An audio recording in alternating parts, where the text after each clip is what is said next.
for the fans. The glory for the pinstripes. That question mark in our infield, the front office just gave a definitive answer. But is the defensive solution worth the offensive risk?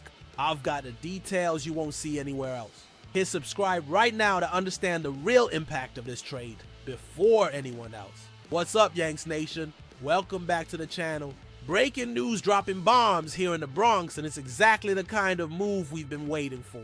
The New York Yankees are not waiting around anymore. They went out and made their first major splash ahead of next week's MLB trade deadline. And I've got all the inside scoop for you. Forget the rumors, forget the speculation. This is now official.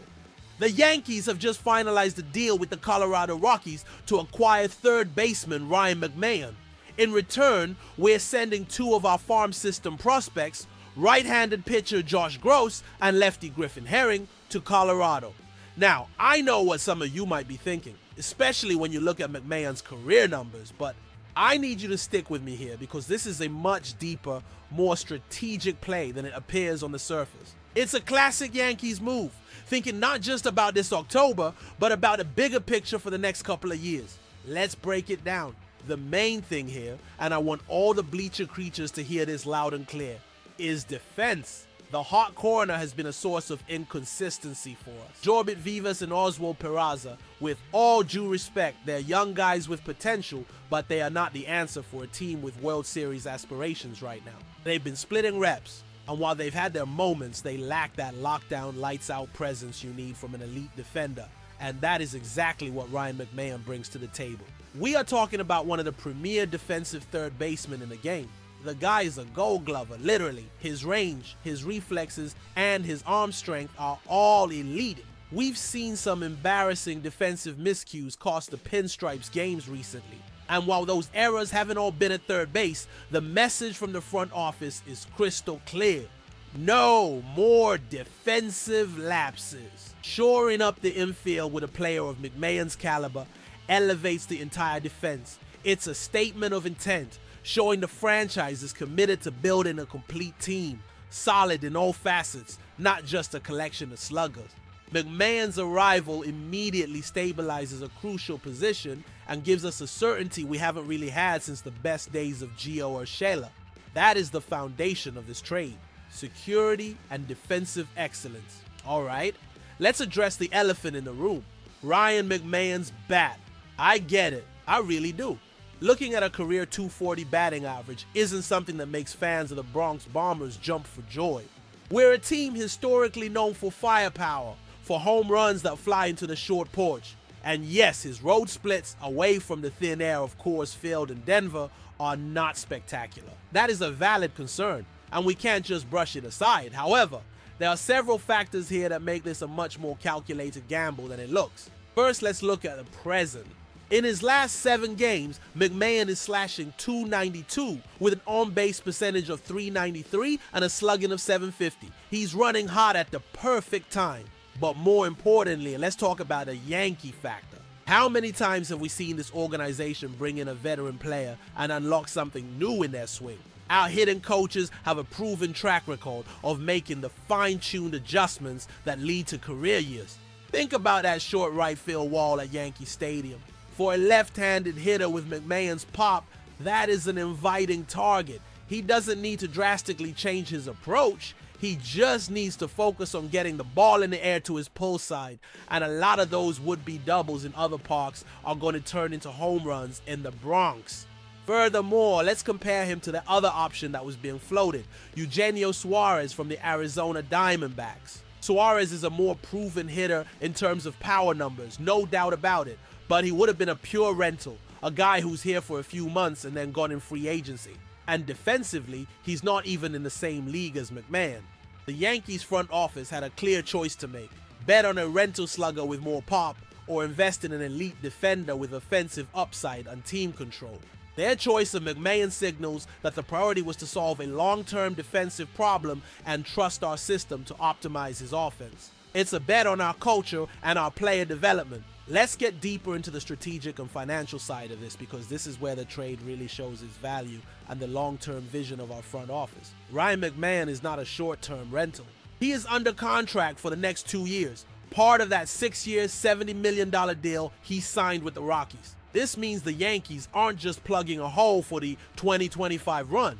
They have solved the third base position for this season, for the 2026 season, and for the 2027 season. That is stability. That allows the front office to focus on other areas of the roster in the coming off seasons, knowing the hot corner is locked down with an elite glove. That kind of contractual security is something the free agent market rarely offers without an astronomical price tag. By making this trade now, the Yankees got ahead of the curve and secured a quality player at a very reasonable salary for what he provides, especially on the defensive end.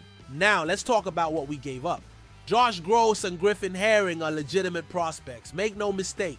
Gross has a power arm, and Herring has shown some interesting stuff as a lefty. Giving up young talent is never easy. However, to acquire an established MLB player who fills such a glaring need and comes with team control, you have to give up value. The front office made the assessment that our farm system has enough depth to absorb this loss, especially given that the need on the big league roster was immediate and critical. We are not selling the farm for a 2-month player. We are making a calculated investment. We are trading future potential for present certainty and future stability at a key position. This is the hallmark of the evil empire at its best. Smart, calculated moves that strengthen the team on multiple fronts. This was not a panic trade. This was a precise execution of a plan that was likely in the works for weeks, waiting for the right moment to strike. It's a move that solidifies the infield and makes it clear to the rest of the league that the Yanks are playing for it all. So what's next for the Pinstripes? I need everyone to understand this clearly. The arrival of Ryan Mcmahon is just the beginning. My sources confirm that the front office is far from done ahead of the trade deadline. Getting McMahon was the first piece of the puzzle, a foundational piece that establishes a more solid defensive base. But we still have 2 clear pressing needs that must be addressed if we want to be hoisting that trophy in October. The first is a starting pitcher. We need another reliable arm for the rotation. Someone who can eat quality innings and take pressure off Garrett Cole and the rest of the staff. The second, and just as important, is a more consistent bullpen arm. We need that lockdown 7th or 8th inning guy. Someone who can bridge the gap to our closer without giving the entire Yanks nation a heart attack.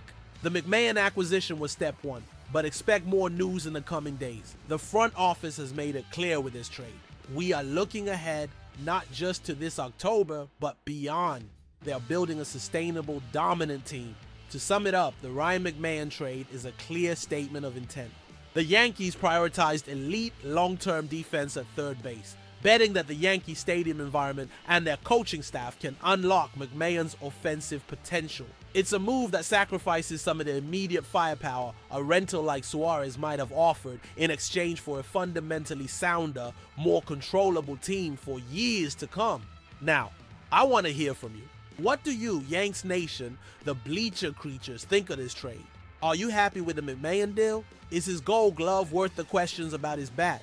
Or would you have preferred the front office went after a bigger bat, even if it was just a rental?